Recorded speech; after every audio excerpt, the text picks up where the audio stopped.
In this video, we'll discuss the art of frame selection when choosing frames to use as input and ground truth images for CopyCat. Consider the case where we're working with a single shot. Say we're trying to mask out the person in this scene.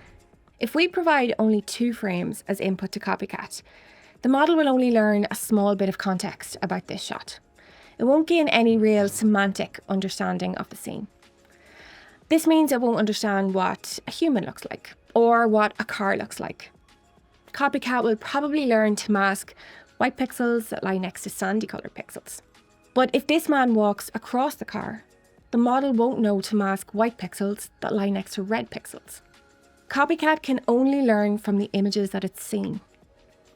And what that means is that if some of the frames from your shot differ quite a bit from the input frames passed to CopyCat, the model won't know what to do with them. So for that reason, we have to make sure we're selecting input and ground truth frames that are representative of the variations in the shot, much like keyframing with Roto. First, make sure to capture variations of motion in the shot, whether that's camera motion or object motion.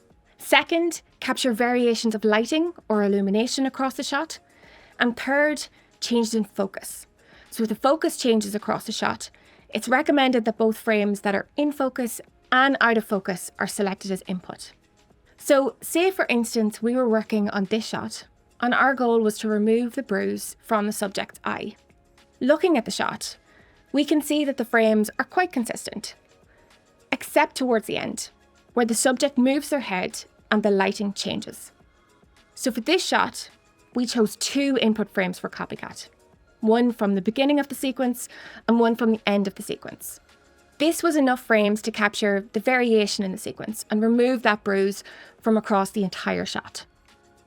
More complex sequences, like this one, with the dancer moving against various backgrounds, will require more frames to capture the full range of motion and backdrops. In this case, we use 27 different frames across the sequence when training CopyCat to apply a stylization to this dancer. So in summary, the model can only learn from what it has seen in the input data, so we recommend you select frames that capture variations in the shot.